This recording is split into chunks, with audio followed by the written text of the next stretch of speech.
Hey everybody, before we start today's show, I want to celebrate with you just a little bit. We are proud to announce we have passed 10,000 downloads of this, the Harrisonburg podcast. Thanks to all the listeners, supporters, community as a whole for just being a part of our little local show. We love to interact with the people of this town, and if you have anything that you would like to hear on the show or have any suggestions to share, just shoot us an email at brothershowtoshow@gmail.com or find us on our site or even on those dreaded social networks. Either way, here's to the next 10,000. Thanks again. This week's episode is brought to you by Restless Moons Brewing, a Harrisonburg original. If you're looking for a true local hangout, this is it. They got fantastic craft beer and a community vibe that is unmatched. Find your favorite spot at 120 West Wolf Street. Visit restlessmoons.com or find them on Facebook for the full schedule. Restless Moons, crafting community one pint at a time. Stay local. Hey everyone, just a quick reminder to check out the new hub at brothershowtoshow.com. You can browse the new merch store, look up upcoming gig dates, and if you drop your email on the homepage, you're automatically entered to win a free t-shirt in their 50 subscriber raffle cycle. Head on over to brothershowtoshow.com. What were we saying about the Pararaptors? Raptors. I'm talking Pararaptoring? Paragliding and you have interactions with buzzards. That's not the term. Para-hawking. Para-hawking. No relation to Stephen. Stephen Para-hawking. Enough of that frivolity. It's time for Bingo is Life. Hey!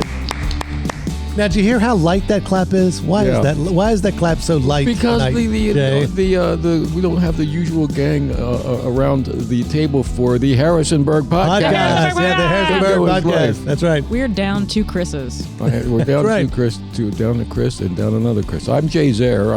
I'm still here. Welcome. Back from my sabbatical. Yes. In Terra Hospital.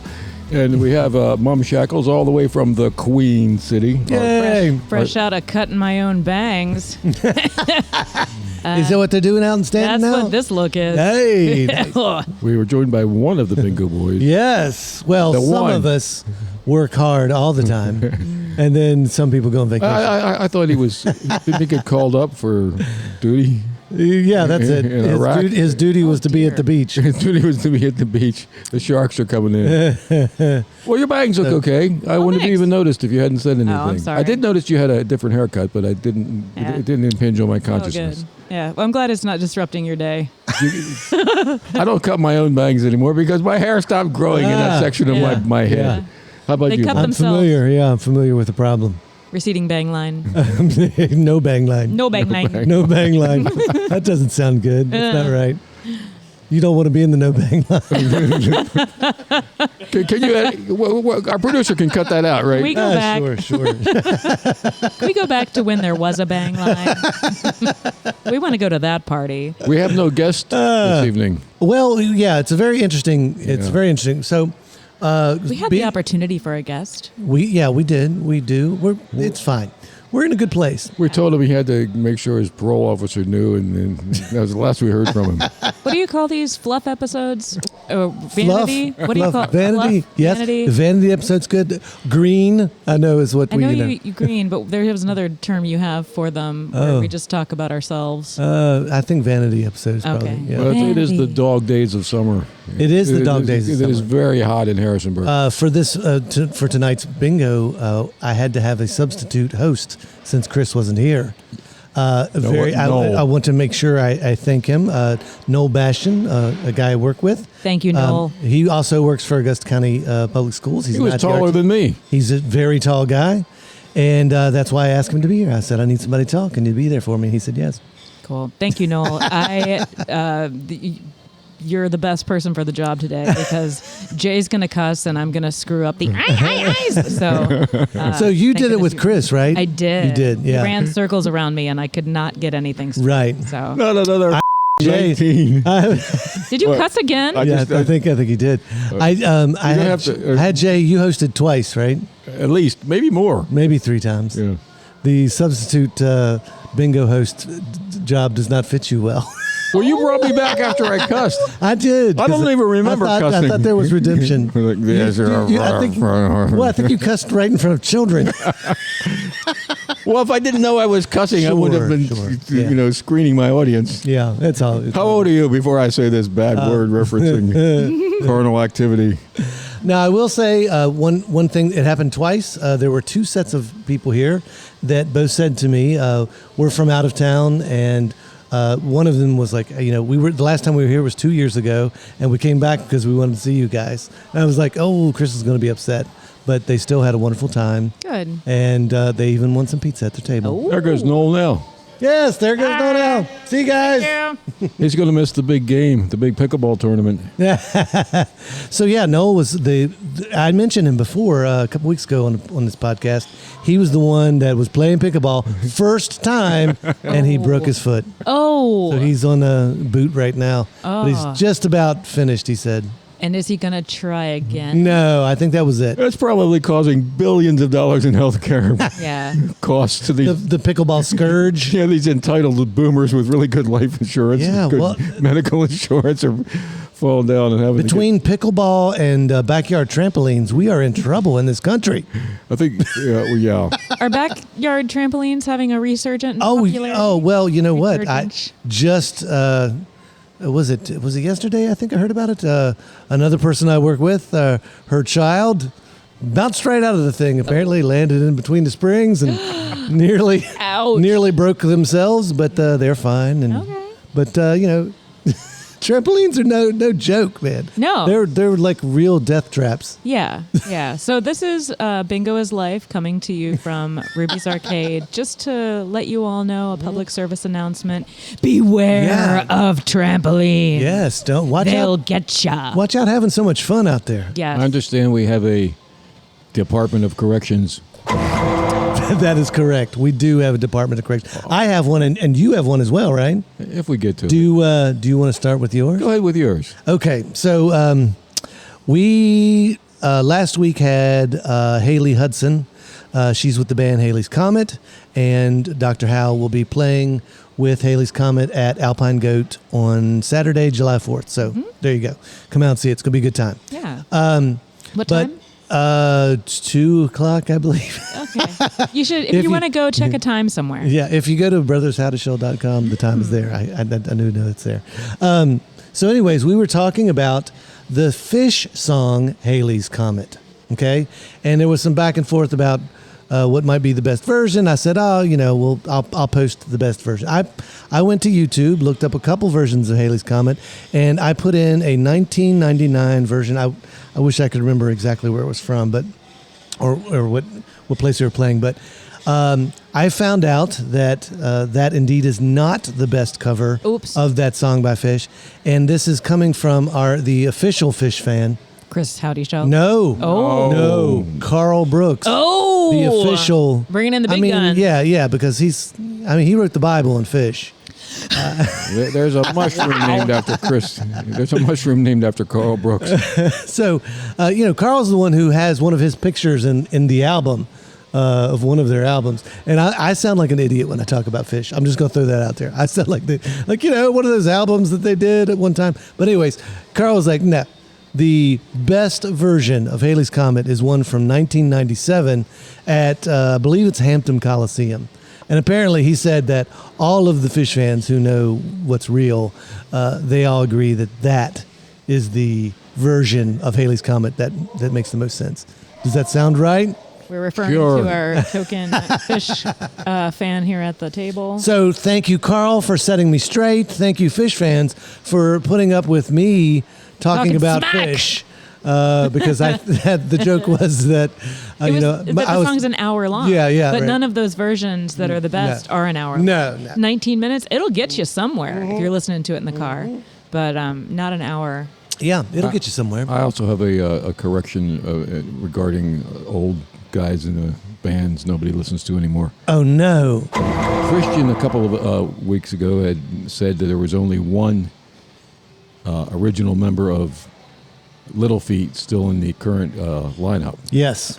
And Christian, I'm only bringing this up because somebody did bring this up to me. That is technically correct, But in the Can I stop you there for a second? Yes. It just proves that we have listenership. Right. They're correcting us. Right. They're stopping us in the street like, with hey, their suggestions and with- corrections. So right. I confirmed this with my own personal research.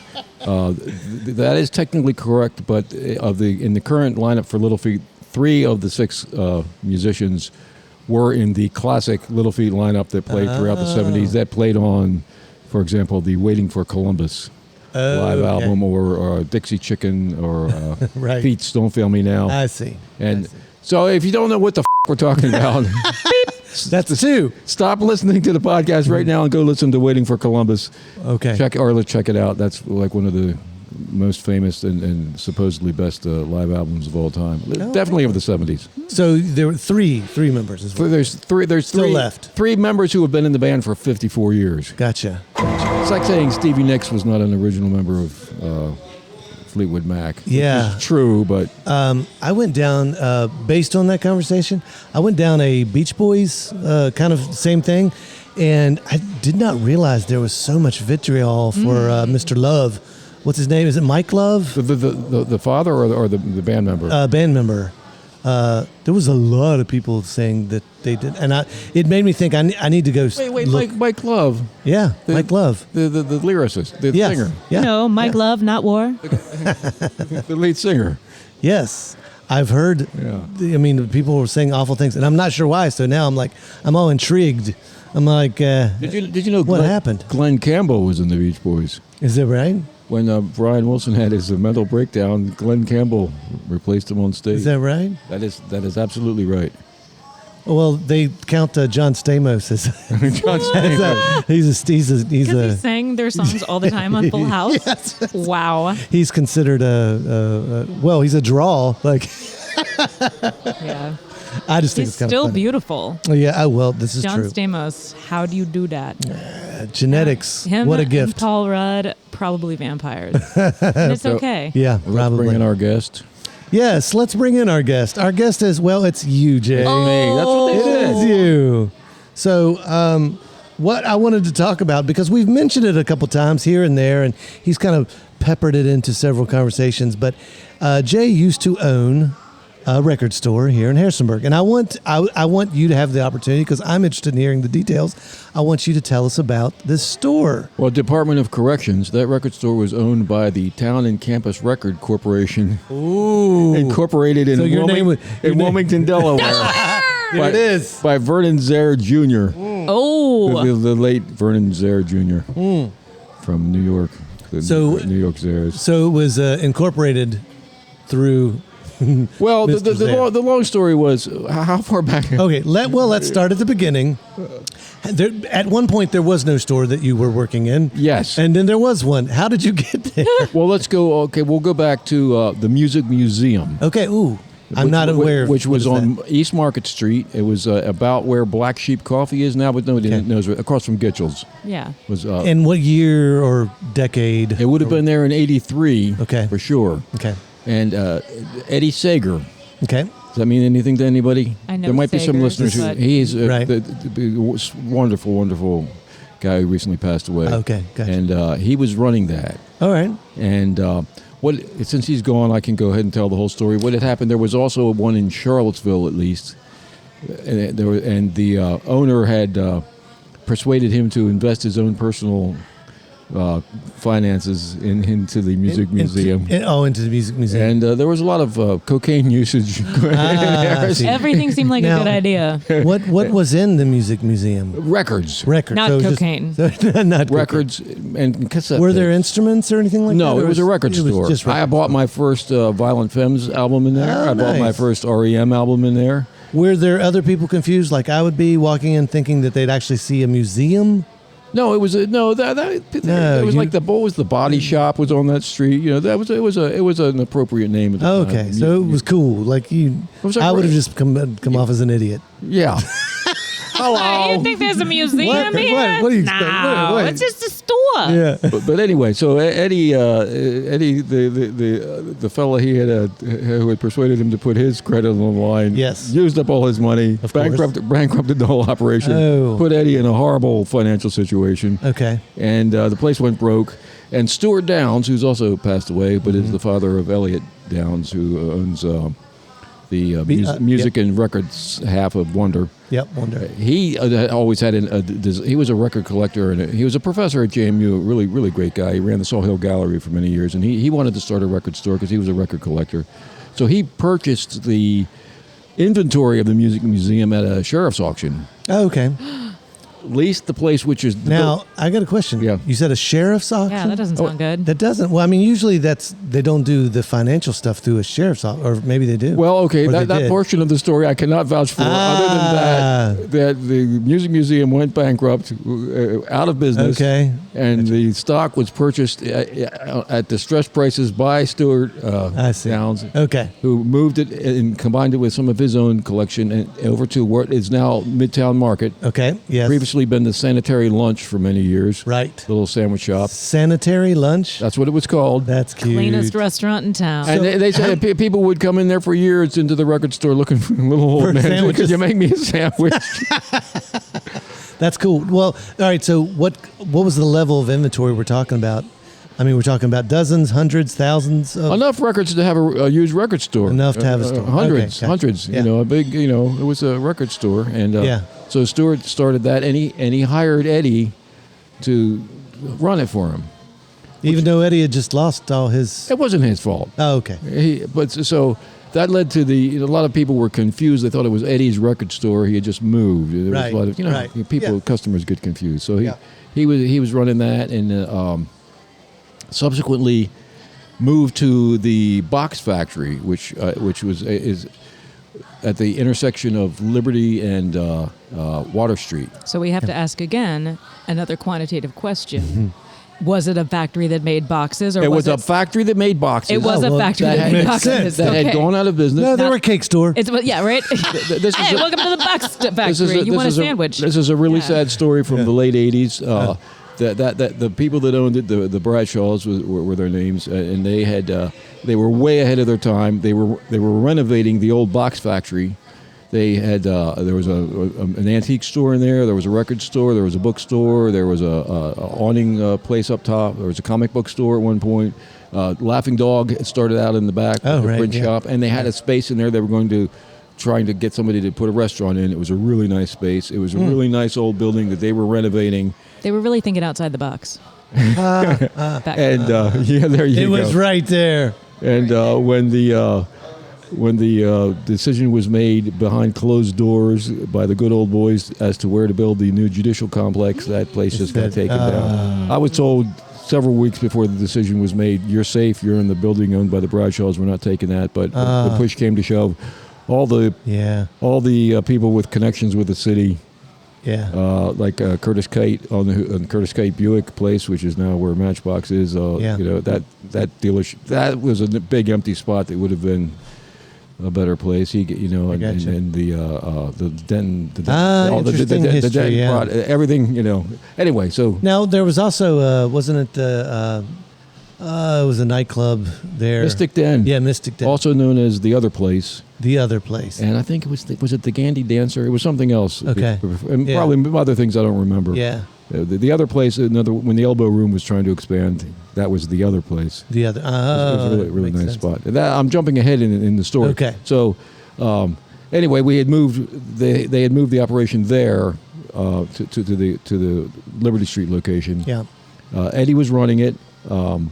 There was a Jack McCaslin was working there. He was a professor from JMU, an art professor. Okay. People might know. And then my ex-wife, Lynn Lowe, was also working there. Okay. Gotcha. And she was pregnant at the time, and I was working for a very blue collar job. I don't know what the hell I was doing, but we were working on restoring power lines in the county, Osmos. And Is this where you had to like mark poles? we had to treat poles. It was we were saving the environment. Yeah, we were, sure. we were preserving poles. Anyway, and smoking a lot of marijuana. I don't think I can get prosecuted by Osmos now. Yeah, right. But anyway, so I'm doing that job. All right. We're up on the mountain in Highland County. Yeah. One day, and then so they did. Marking poles, smoking pot. Well, yeah. All right. No, we were like treating them. Treating. Digging them and drilling them and doing all kinds of putting creosote on them and all kinds of shit. Okay. Okay, mark that. Sorry. That's 3. There were smoking poles and marking pots. So anyway, Marking pole tots. Lynn Lowe is pregnant with Nevin. Okay. And Stuart Downs decides to sell the record store. Okay. Eddie was the first choice, but could not come up with the financing because of his previous. He had just lost all that money, right? Yeah. Jack was not interested, so it came to my Jack who? Jack McCaslin. Oh, okay.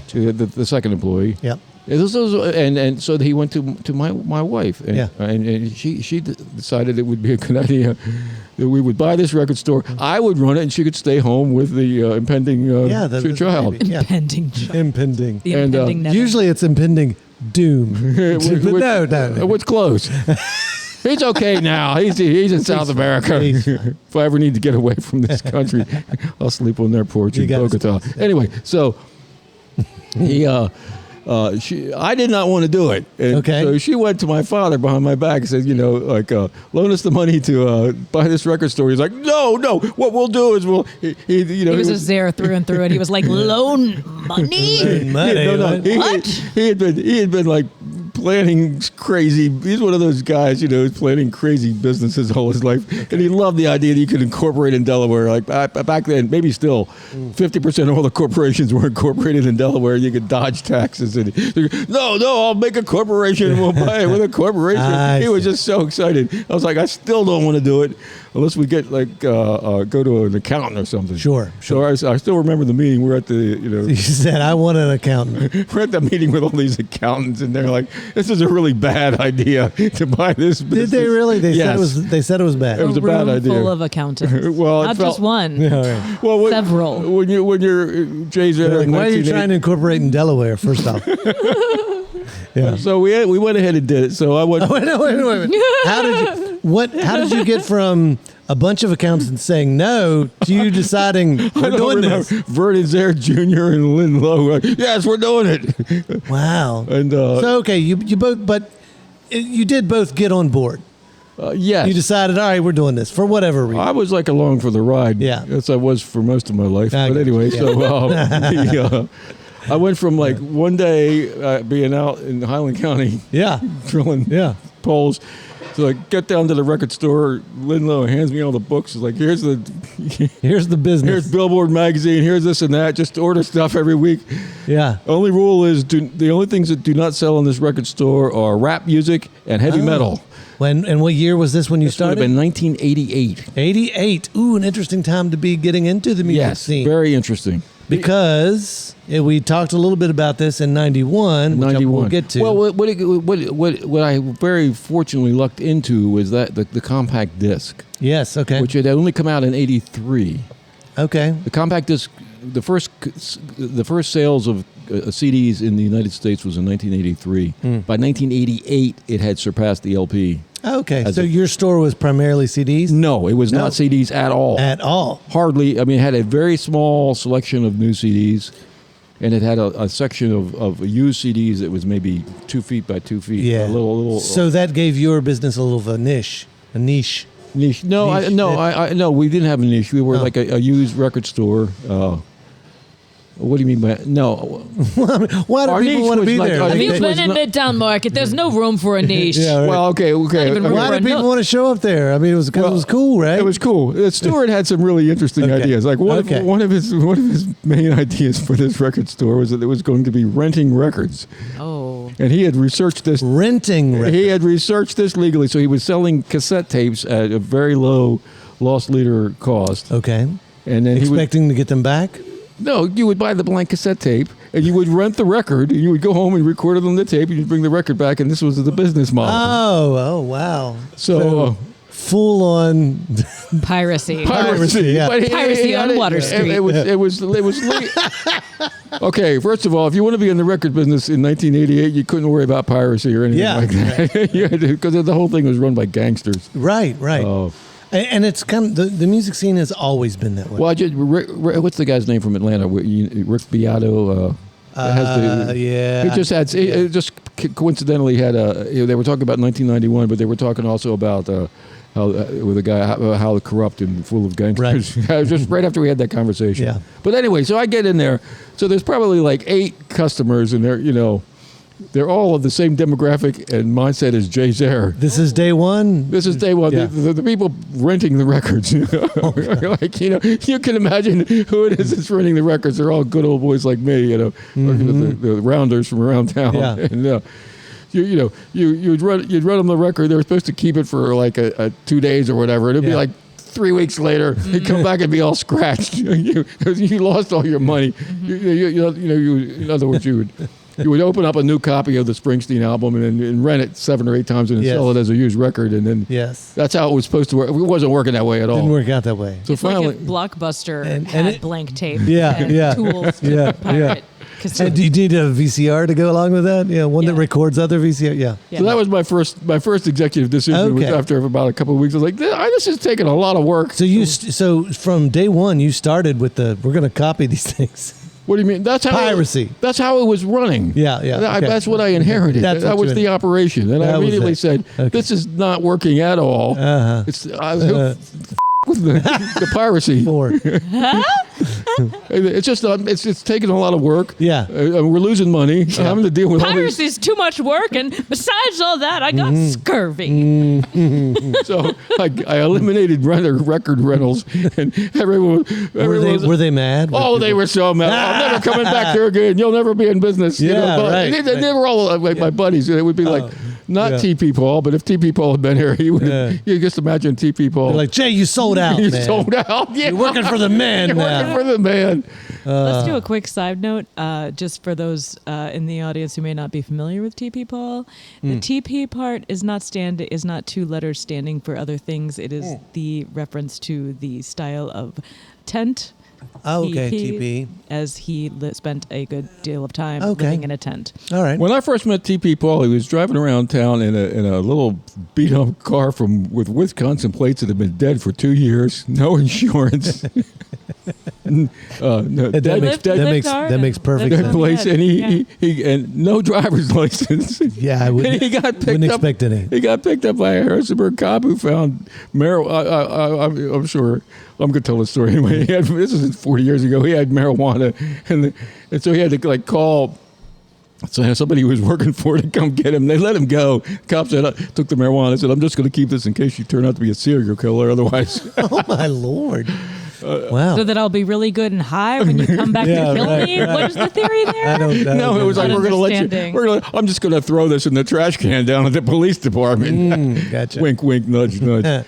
All right, back to the store. Back to the store. So you got in, you started initiating some big changes right at the beginning. Right. And you pissed off all your friends because you said, I'm not going to pirate anymore. Yeah, and then all right. So we got in there, and then Tim Rouse was being the first thing that happened was I was reading the Billboard magazine and ordering stuff. And I was like, you're trying to learn the business, right? I was learning the business. And like, so Tone Loc. Yeah, Tone Loc, right. Tone Loc is like number, I don't know. Was that 6 with a bullet or whatever? No, that was Wild Thing. Wild Thing. That's right. And the sequel, Sexy Cold Medina. So I'm like, well, there's no reason why this is. I'm going to order one of these CDs, and then my wife saw the chart, and she's like, "What are you doing? Rap doesn't sell in this record store." Okay, it's like, okay, well, we can start selling it, and then I was looking at so it was just assumed that it wouldn't sell. Yes, because they assumed it was targeted to like the alternative. That was when WXJM came on the air. So like REM, all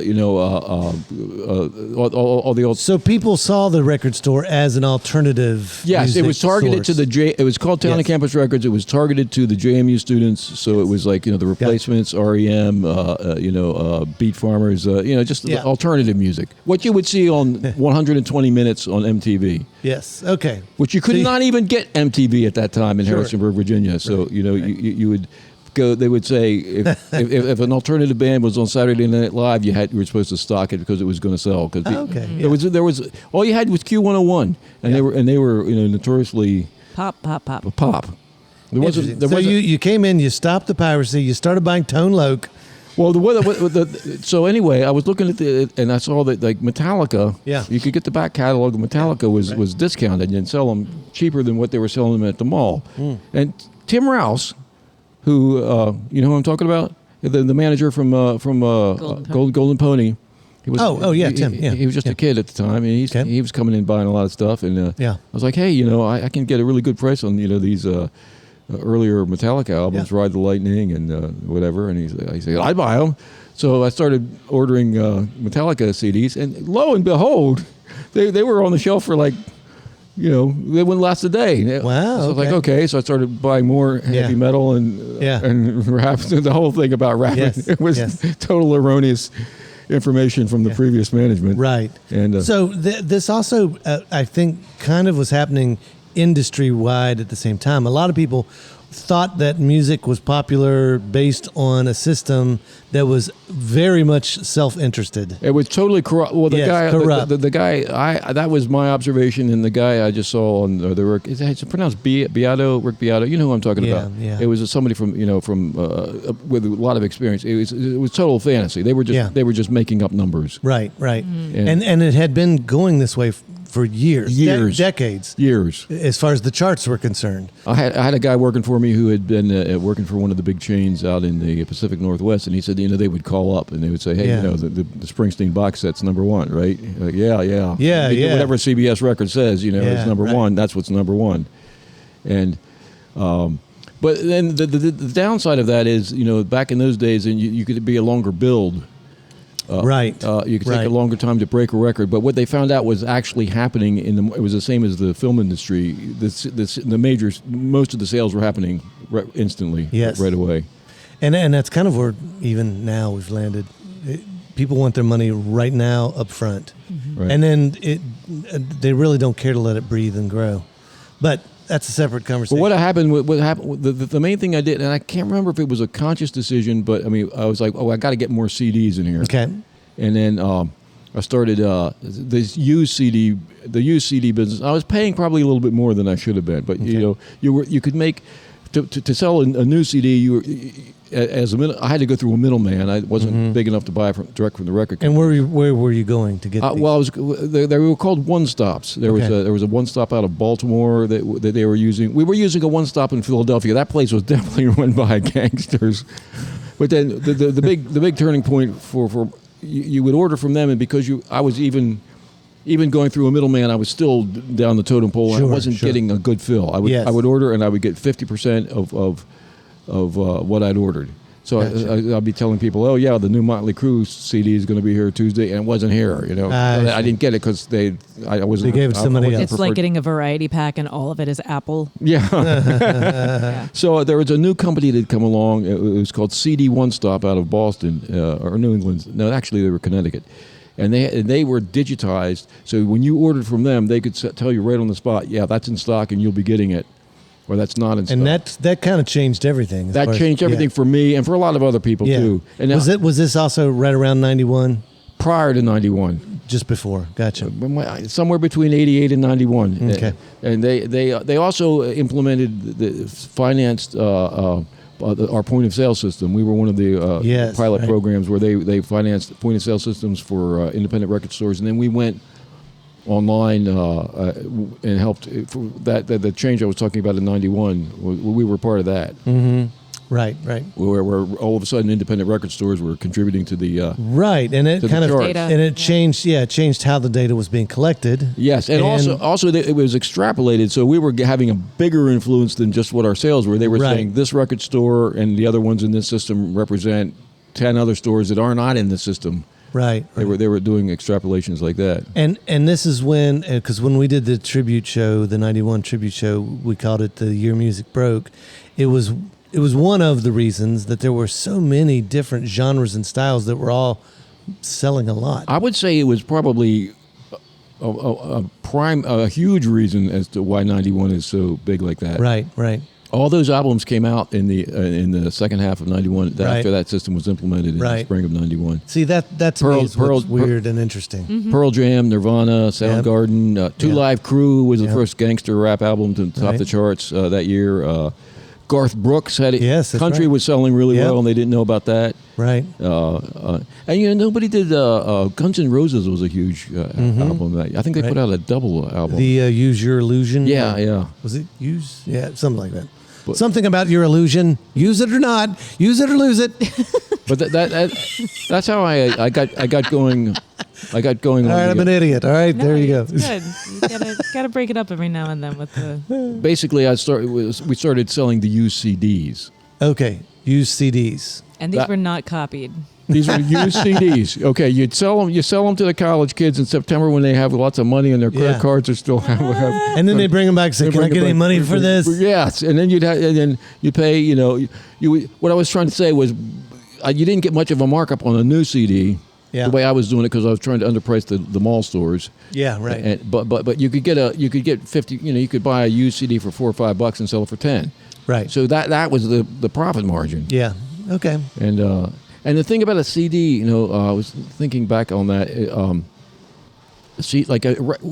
People, are talking about vinyl being better. Vinyl, I remember the first time I heard a compact disc in the '80s. They came out in '83, and it was, it was somebody who was an audiophile with a really, these guys with a really great. Hey, you got to listen to this. Yeah. No, I remember the first time I heard it too. This was on a really mind-blowing experience. It was mind-blowing. They were like, listen to the set stereo separate. Yeah. It was like, holy. Yeah. I'll say it. I've already used up my. Yeah, you've used 4 already. So I mean, people were, and then so it sounded better. Yeah. And so when you kids who probably don't know about this, who's listening, You kids. when you had records, Jay hates young people. you spend so much energy trying to keep them from being scratched and popping. Right. You had the cleaning fluid and the cleaning system, and you clean the stylus, and you put them in the case. And all it took was like one party that was out of control, and all your records were scratched. Right. But like a CD, you could open it up and look at it, and if it wasn't like horribly barfed up, it was going to work and be 100% perfect. Yeah, right. And if it didn't work, they brought it back and you give them your money back, and but it usually worked. And they could even, right. You buy a used record, unless you're into the aura of like this is the original Jimmy and the Jiminos from 1964. Only 100 were ever pressed, and I've got one of them. Yeah. Unless you're into that mentality. Jimmy and the Jiminos. Unless you're into that mentality. I don't know what bands are real anymore. I just made that one up. No. But it probably is. That's like we say. There's no other band named that, to my knowledge. You got to do it. All right, so I'm going to bring you back to would you say you were being successful? 90s. And by some metrics, I was being phenomenally successful. Awesome. The year prior to me buying the record store, they did $60,000 in gross revenue, and I was, before I left, it was up to close to $500,000. Oh, wow. In gross. Nice. I didn't like walk away with anything. I don't know what happened. There was a lot of mismanagement and who knows what, but we were like making. We were bringing. You were doing well. Okay, but we had lost. I had no control over inventory. I was like, I was in way over my head. Gotcha. What year did you finally walk away? And did you sell it, or did you? What happened? It's a messy story. I'm not sure how much of that I would get into, but I was out of it by '95. Out of it by '95. Okay, so you missed. I guess like Napster. When did Napster start? That was at the sort of towards the end of the decade. 98, 99. Yeah. It was definitely So you didn't have to deal with that at all. No, and my only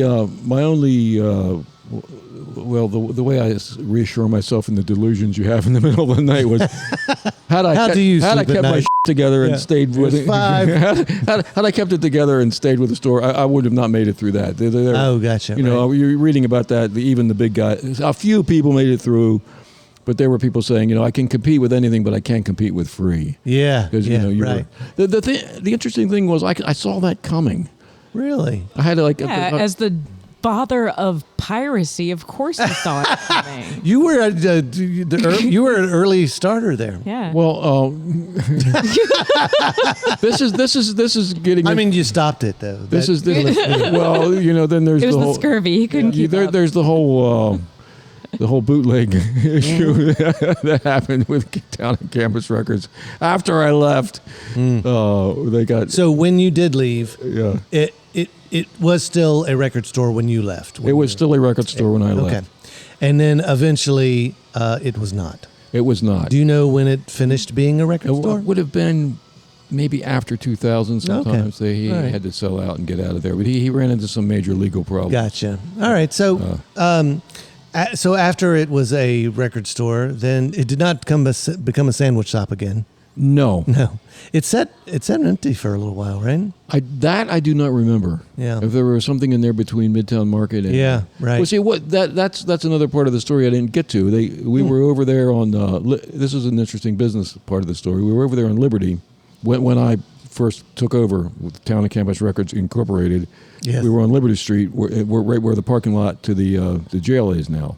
The old bag factory. The old box. Box factory. So they the bag decided factory's in another spot down in Harrisonburg. They decided to tear that down, and so long story short, I moved over back to the Midtown location. Oh, okay, cool. It had been a real estate office in the interim. Right. So I moved over there, and I was convinced I was doomed. I was like, you can't convince people, you can't tell people where you are. It's very, sure. Even if you move 2 doors down, people get confused. And I remember Right. we just dumped everything in there, and I was like, and this isn't really that much stuff.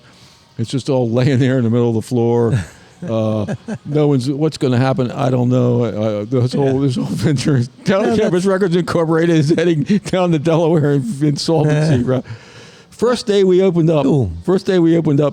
Business was 50% better, just from being in that new location. Yeah. and it never went down from there. Just because people were walking out of the parking deck, heading downtown, right by the Yeah. store. Just a move and a half block radically altered the business with zero advertising. Right. That is interesting, isn't it? Yeah. So for people that want to see a little bit of history, right now it's called the Downtown Midtown Market. I'm sorry, Midtown Midtown Market. Market. And you can buy just about anything you need there. They might Yeah, even have right. records in there. No? Yeah, they got shirts, Right, they got yeah. beer, they got ice Yeah. cream, they've got Pepto-Bismol, There they've you got go. feminine products, they have Tasty Bite lentils. So There you go. if you're hungry, if you're too sober, if you're having a sugar episode or any kind of you're just- medical episode, or if you need a shirt, That's right. If you're the kind of person who needs things. Elliot has the old Town and Campus Records sign in Wonder Records. I believe. Oh, okay. Which is right, I guess not next door, across kind the of street. across the street. Across Kind of the street, yeah. Yeah. Yeah. No, that's very, very cool. Well, thank you for talking to us about it. That Wasn't even interesting, was it? it was interesting to me. Oh, great. Thanks for sticking with us. Yeah. No, I thought it was cool. If you're coming back to the show and you were listening to Waiting for Columbus, you said that album sucked, Jay. What are you talking about? Well, I am going to throw one thing out before we finish up. Okay. It's a bit of a celebration. We have now reached over 10,000 downloads on this Whoa. on this silly little podcast. Thank you. That must be my boyfriend in India.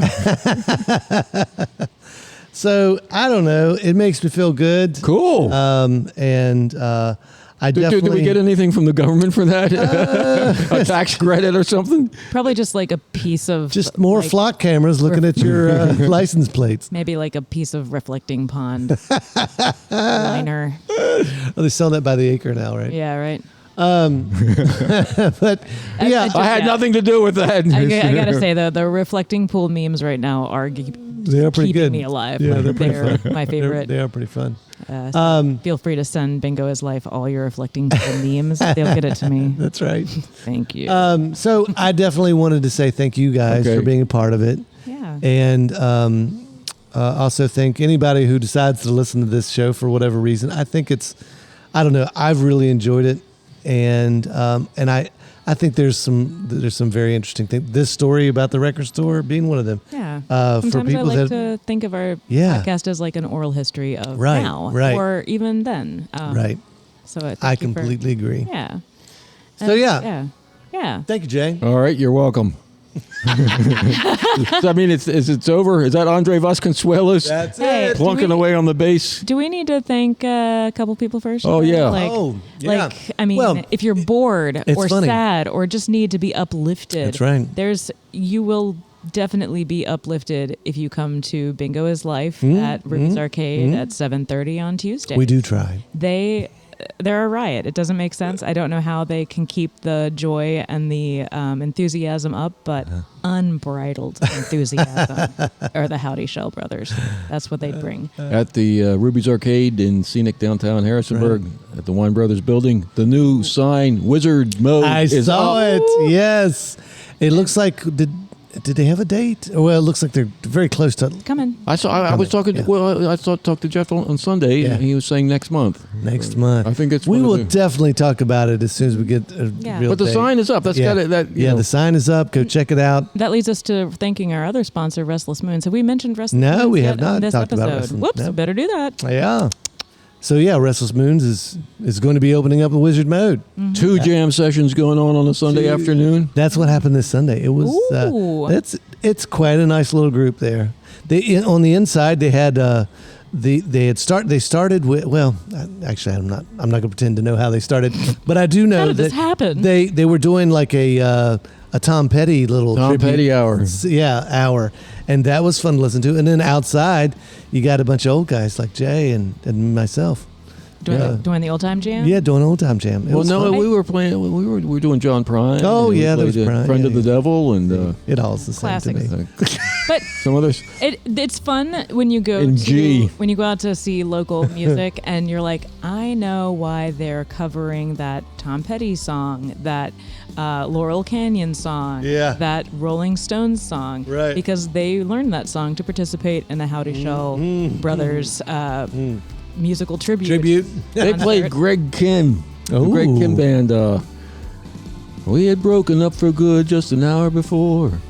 Na na na na Na na na. Oh yeah, yeah. That's the yeah. first time I ever heard anybody play that anywhere. That's fun. Cool. They don't ride like that anymore. That's it. Yeah. You could be on our band. Hey, There you go. you don't want me. You can get. I'll a get skit- pitchy. Oh, Yes, I that said pitchy. That never Pitchy. happens. That never happens to me. You just got to record it and go into the computer and go. Oh, 3 half steps off. Auto-tune. Thank you, Auto Tune. All right. So what's that mean? We're back to the music. Yeah, we're good. Yeah, And it Jake- came back. It was Came back. there. It was and then there. it went away. And It now it's went away. back. Now it's Want to back. cover those things. So that's gonna wrap it up for the Jay Zehr Mystery Nostalgia Tour Yeah. for this episode of Bingo is Life. Join us down here at Ruby's Arcade, 7:30. Yep. Bingo is Life live and in person with various sterling guests and guest hosts, the Bingo Boys from Briary Branch. And you can listen to our podcast anytime you want on whatever streaming service you choose. So we'll see you next week, kids. Yes, Christian Chris. We'll see you next week. All right. Bye. Clapping now. we're clapping now. Good. This is the longest ending we've ever done. Bingo is Life, a post-bingo Harrisonburg podcast, is brought to you by the Brothers How to Show and our friends at Ruby's Arcade in downtown Harrisonburg, Virginia. If you've enjoyed the show and feel it's worth spreading a little joy in this world, please tell just one person that you like this podcast. Word of mouth, more than any other form of promotion, is how creative works get noticed and sustain themselves. Thank you, Andrew Hickey, for that bit of wisdom, and thank you, listeners, for being part of the fun.